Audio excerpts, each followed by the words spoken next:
কখন এসছো? তুমি কি করে দেখলে?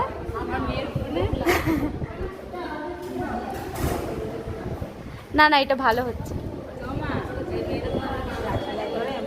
সেই দিনের ইউনিফর্মগুলো সেই হয়েছে ডক্টর। সবাই ভাবে নার্সিংয়ের কোর্স করতে গেছে। হ্যাঁ, কাকি আবার তাই লিখেছে ডিউটি টাইম। Duty time.